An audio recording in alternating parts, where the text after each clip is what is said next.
Hi, this is the voice of Heidie Calero with a fascinating economic capsule entitled Danger Zone. This capsule is really targeting people who are 35 years and older and younger, but it is also a message for those of you who are older than that. And I am going to depict for you the documentation on why it is so important that you start your financial planning. The first graph that I am showing you is the population in Puerto Rico for 2030. The blue bars are men, and each of those steps are age groups from 0 to 4 at the base. At the top is 100 years plus. And then on the right hand side is the women in this magenta color. Again, the same thing. The steps are in 0 to 4 years at the base, and then 100 years old at the top.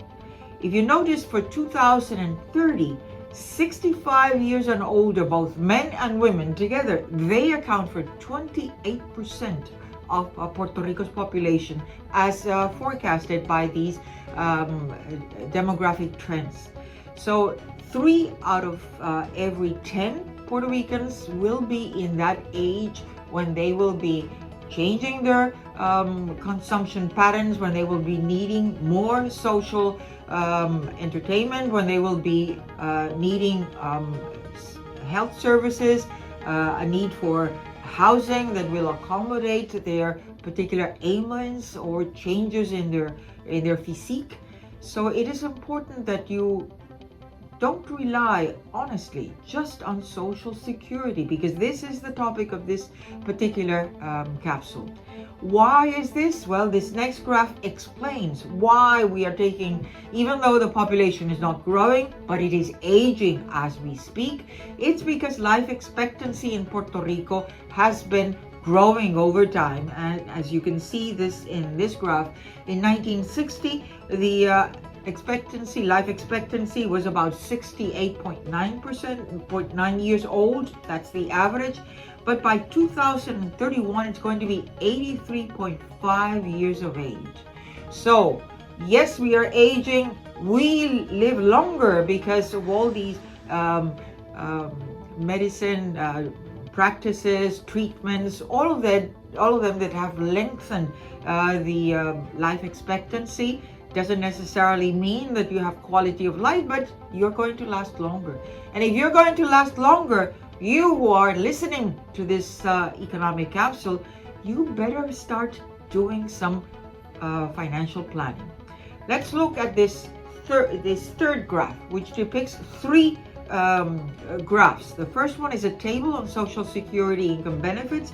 It says that 9 out of 10 persons aged 65 and older receive Social Security. That these Social Security benefits, on average, more or less, these seniors represent, of their income, they account for 30%. Where is this other 70% coming from? Well, 37% of men aged 65 and older, they receive 50% of Social Security, and 42% of women in that age group receive around 50% of Social Security benefits as their income.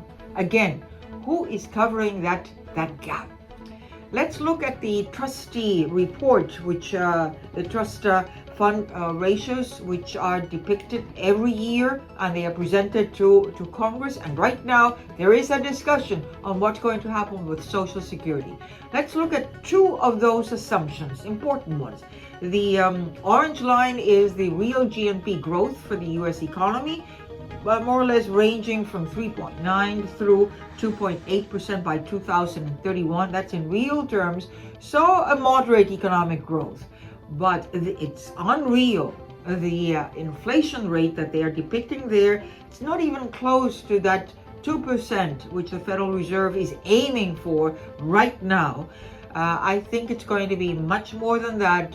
2% inflation is just a mirage. Well, with those, let's look at what is happening with the OASDI trust. That's the segment that Social Security for the aging, and the DI, which is the segment for those that have are incapacitated, they have disabilities. Well, this trust fund ratio, together, those two segments are the Social Security benefits. Those two divided by the benefits will tell you if this ratio is above 100%, then this will cover all the benefits of the current population receiving Social Security benefits. But notice that there is an important ratio there by 2029 under a high cost assumption, which is going to be much more than that 1.9 or 1.8% inflation that I depicted before. It's going to be depleted. That means it doesn't have enough resources to cover all those beneficiaries or the benefits of all those receiving Social Security. It's going to be more or less a 98%, and it will continue downwards to almost 24%, which is dangerously below by 2030 or 2031. Under the the low cost scenario, well, the depletion takes place more or less by 2034 when it tops to 91%. What does it mean if it's below 100%? That it will not be able to cover the benefits. The costs are going to be so high that Social Security will not have enough money to cover those benefits. Again, this is all a complex myriad of variables. Remember, labor participation rate still in the States is about 67%. In Puerto Rico, it's about 43%. So if there are less people entering the labor force, if now there are going to be new opportunities which are not going to be able to provide the jobs for these people to be contributing to Social Security, we're going to be in deep trouble. And that leads me to the final graph that I'm depicting for you. This is my message. Retirement savings by age. If you are 35 years or younger, you should be aiming for $30,170 by that age group. As you grow into 35, 44, should be around $131,950. This is cumulative. 45 to 54, those are the age groups that you are the most productive years. It's $254,720. Those savings do not include Social Security because, as I said before, Social Security never aim to cover 100% of all your needs. And if you are 75 and plus, you should have at least $357,920 by that time, because otherwise Social Security is not going to cover for all your services and your needs. So if you liked our economic capsule, don't forget to subscribe to the Voice of Heidie Calero in YouTube. Give us a like in those capsules that you really enjoy. And don't forget, this is a service of Puerto Rico Economic Pulse, and the economy is all of us. Thank you.